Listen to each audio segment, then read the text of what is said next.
Para tirar todas as dúvidas dos nossos assinantes nessa nova relação trabalhista, a gente trouxe aqui no estúdio o professor de Direito do Trabalho da PUC, Ricardo Guimarães. Muito bom dia. Bom dia, Ana. Agradeço o convite. Obrigada pela presença, professor. Já temos várias perguntas de assinantes. Vamos com a primeira, então. É a Joana Magalhães. Ela pergunta o seguinte: posso fazer um acordo com minha empregada e dividir as 44 horas semanais durante 3 dias na semana e dar folga nos outros dias? Olha, Ana, na verdade é possível fazer uma compensação, sim.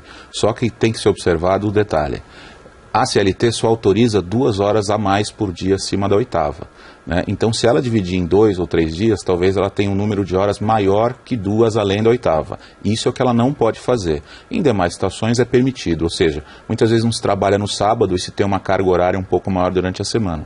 Isso é um acordo individual que pode ser feito, sim, mas... detalhe, não mais de 2 horas por dia. Se ela ultrapassar das 8 mais 2, ela estará fazendo uma hora extra ilegal. Ricardo, a gente tem mais uma pergunta, que é a seguinte: a doméstica que trabalha apenas 1h30 por dia ainda tem direito à carteira assinada? Pergunta do Raul Melo. Bem, a doméstica que trabalha 1h30 por dia e trabalha todos os dias, não deixa de ser doméstica. Então, não é o número de horas que faz com que ela seja ou não doméstica, é a habitualidade. Então, ela continua sendo doméstica, tem que se tomar um certo cuidado de quanto se fixou para salário de 1h30 por dia.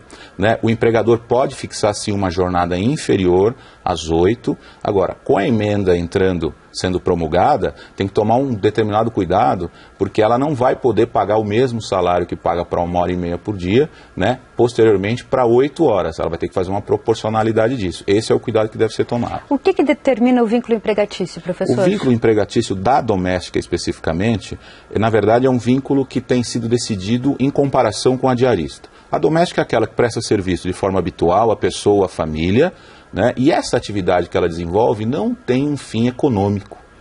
Agora, não existe uma diferença legal entre a diarista e a doméstica, e sim jurisprudencial. Então, a diarista é aquela que vai até 2 vezes por semana, diz a jurisprudência, e a doméstica se considera o trabalho habitual para ter registro em carteira e esses direitos da emenda que será promulgada a partir de 3 dias por semana. Ricardo, tem mais perguntas de assinantes, muitas chegando aqui. Quantas vezes por semana uma diarista pode trabalhar em minha casa sem que haja esse vínculo trabalhista? É mais ou menos isso que você acabou de falar, né? A pergunta da Cleide Amaral. Vamos ver mais uma então, já que você respondeu a pergunta da Cleide, de outro assinante que mandou aqui pelo g1.com.br/Globonews. Já assino a carteira da minha empregada. O que muda para mim a partir dessa lei? Cláudio pergunta.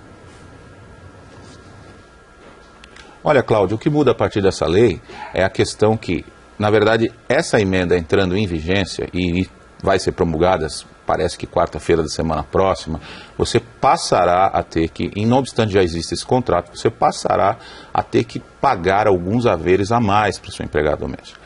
Por exemplo, recolhimento de fundo, ela tem um direito ao limite de jornada, se ela trabalhar no período noturno, ela terá uma remuneração diferenciada, entre outros direitos, e alguns ainda dependem de regulamentação, como o caso de auxílio creche, salário família e o seguro contra acidente. Mas os demais direitos, você vai ter que passar a pagar essa empregada doméstica. O que eu tenho sugerido?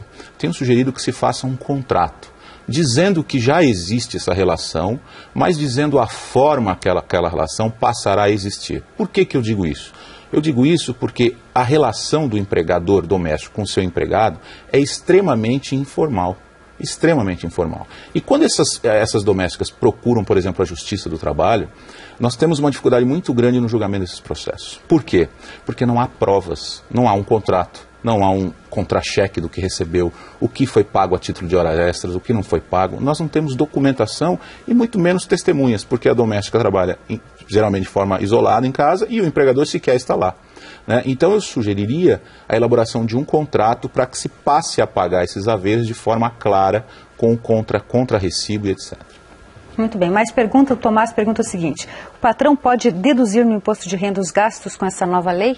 Não há ainda uma política clara,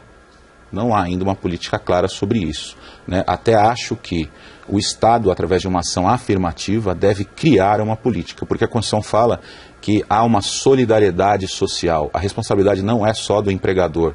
Veja, se já não é só do empregador urbano, que dirá do empregador doméstico, que tem que trabalhar com orçamento fechado.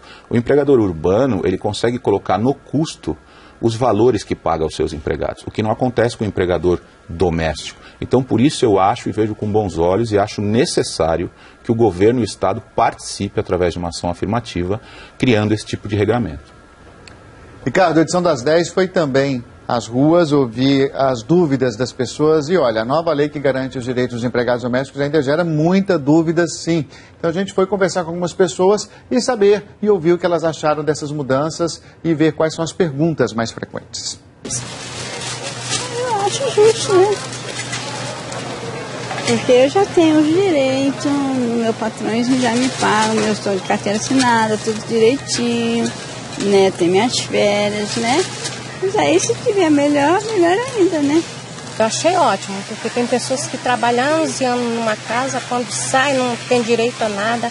Eu achei ótimo, achei muito bom mesmo. Queria saber como é que vai funcionar essa coisa da hora extra, se a patroa vai te pagar na hora ou se vai vir no teu salário, sei lá, como que vai funcionar. Dúvida bastante frequente, né, Ricardo, em relação à hora extra, né? Como é que fica a hora extra?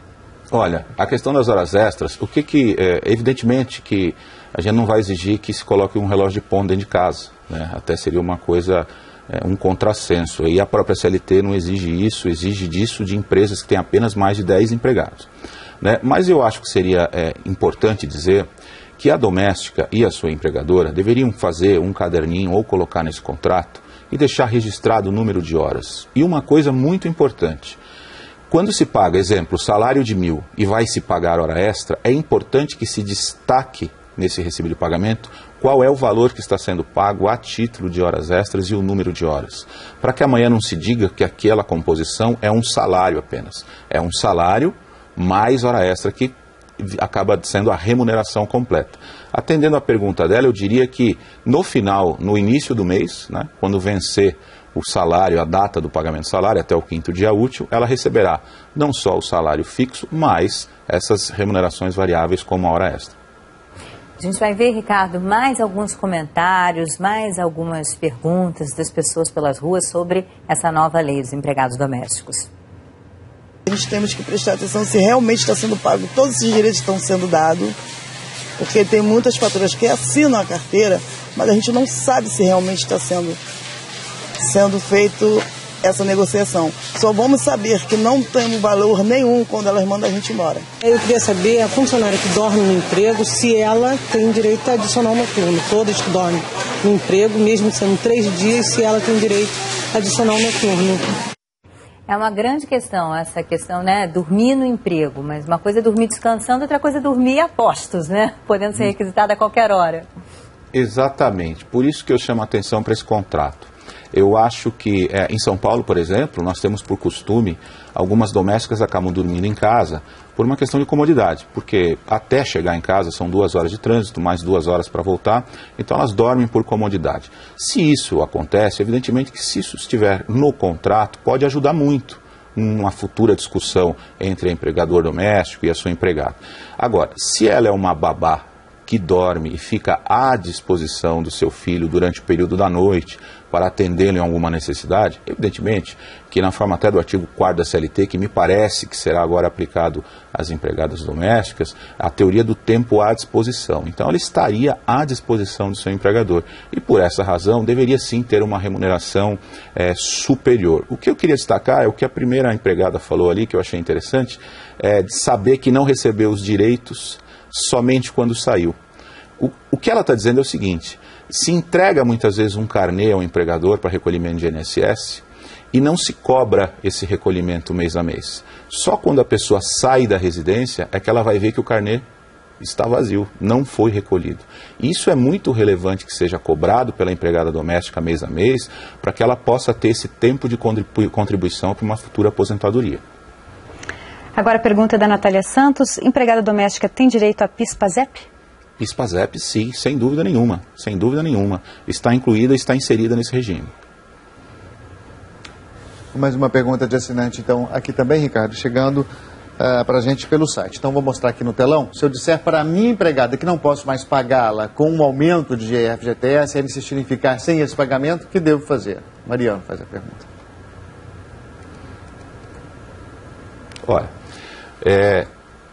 na verdade, há uma obrigatoriedade desse pagamento. Né? É importante deixar claro que a relação de emprego ela não é uma relação disponível para as partes. Né? Há obrigatoriedade do pagamento, sim. Mesmo que ela queira ficar sem esse recolhimento, o empregador deve ter absoluta ciência de que ele está num contrato atuando de forma temerária, atuando à margem da lei. Porque amanhã, mesmo que ela manifeste a vontade de que não quer o recolhimento para garantir o seu emprego, ela pode buscar junto ao Justiça do Trabalho isso e provavelmente terá sucesso. Obrigada, viu, Ricardo, pelas suas informações.